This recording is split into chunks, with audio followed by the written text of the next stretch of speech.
Halo teman-teman, selamat bertemu kembali. Hari ini saya sudah berada di rumah pelanggan yang menginfokan bahwa kulkasnya ini tidak dingin. Setelah kita buka, terlihat lampu menyala menandakan bahwa secara fungsional kelistrikan bekerja. Tetapi jika saya raba bagian evapnya ini tidak terasa dingin sama sekali dan di pinggirnya pun hanya ada basah-basah saja, yang artinya tidak ada sirkulasi freon yang mengalir pada kulkas ini. Maka dari itu, mari kita lihat dan kita periksa apa penyebab dari kerusakan tersebut. Nah, langkah selanjutnya setelah kita melepas tutup komponen pada kompresor ini, kita siapkan beberapa alat pengukur, yaitu saya di sini selalu siapkan tang ampere untuk mengukur besaran arus yang ada pada kompresor ini. Nah, tang ampernya sudah saya siapkan dan saya nyalakan.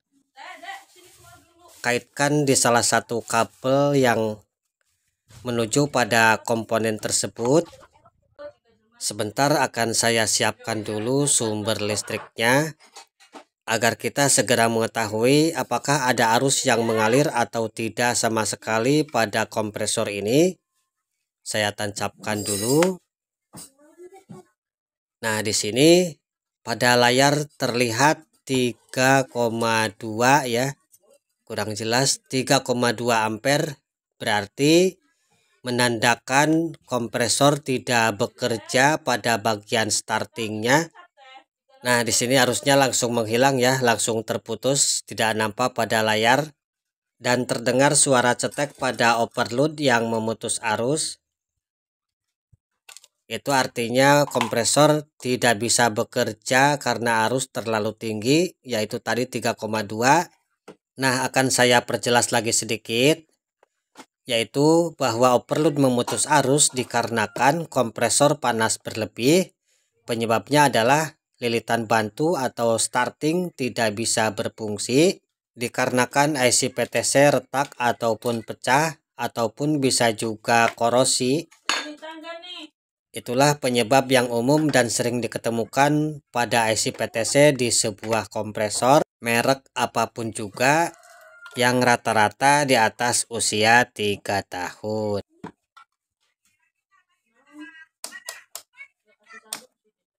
Oke, sebelum saya melanjutkan mengganti komponen yang diindikasikan rusak, seperti biasa akan saya ukur dulu ketiga kutub yang ada di kompresor ini, yaitu kutub C, kutub R, dan kutub S.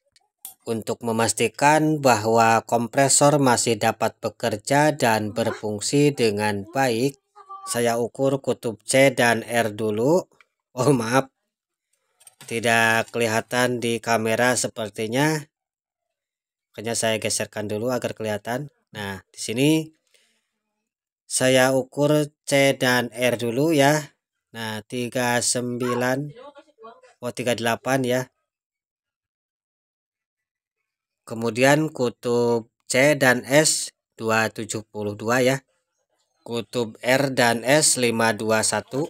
Sebentar saya tulis saja biar jelas ya. Sini kutub C, R, dan S. Nanti akan saya tulis.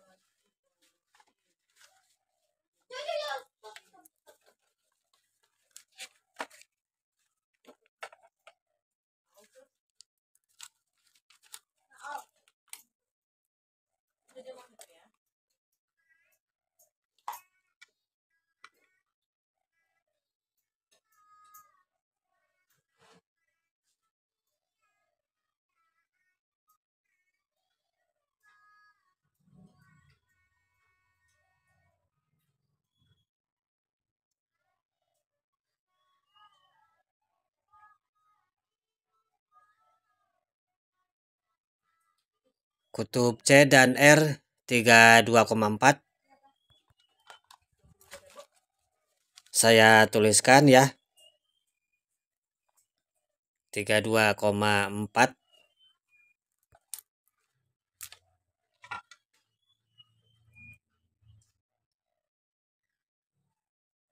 Kemudian C dan S 23,6 ya. Kita tulis lagi di sini 23,6. Oke.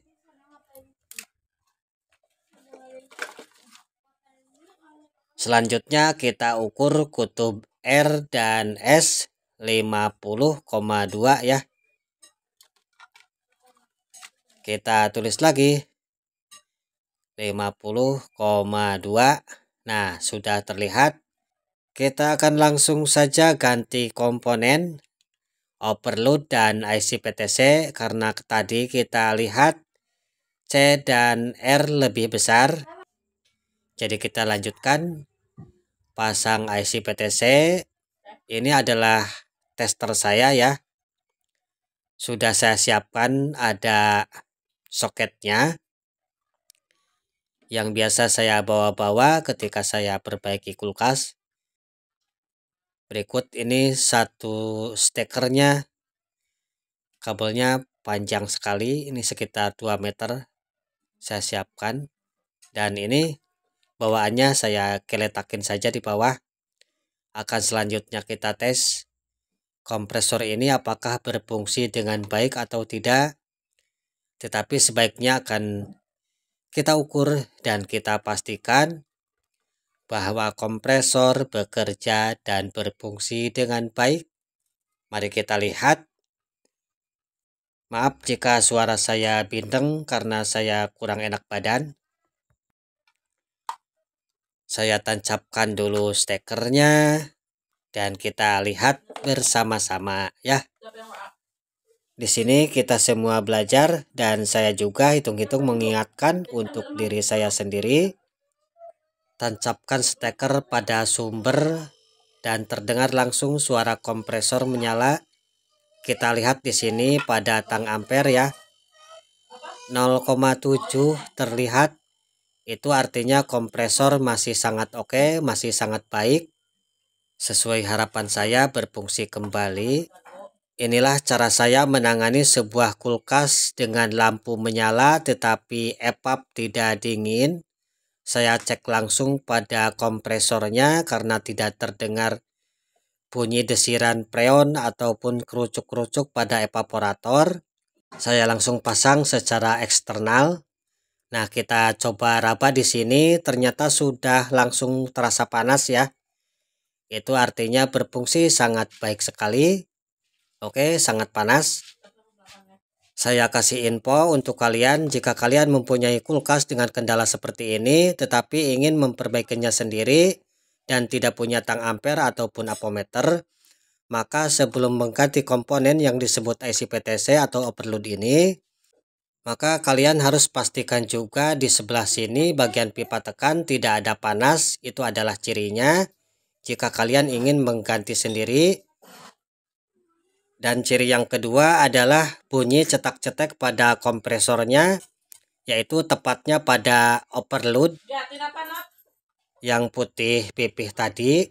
Intinya adalah bunyi cetak-cetek di kompresor dan pipa tidak terasa panas, juga tidak terdengar suara desiran pada evaporator. Maka kalian dapat mengganti sendiri komponen yang tadi saya pasang di kompresor ini, yaitu yang saya pegang ini, yang sedang saya lepas, IC PTC dan IC overload. Kebanyakan yang rusak pertama adalah IC PTC yang berbentuk kotak, selain overload yang berbentuk pipih. Nah, seperti ini. Ini adalah IC PTC ya. Kemudian satunya lagi ini yang pipih adalah overload yang ada putih-putihnya. Seperti ini selalu saya siapkan dan saya selalu bawa-bawa. Nah, ini yang baru karena telah melalui uji tes dan lulus menurut versi bengkel Dewi Teknik ya. Sekali lagi ingat Dewi Teknik. Terima kasih atas like dan subscribe-nya. Terima kasih juga yang telah menonton. Semoga video ini bermanfaat. Nantikan juga video tutorial-tutorial lainnya.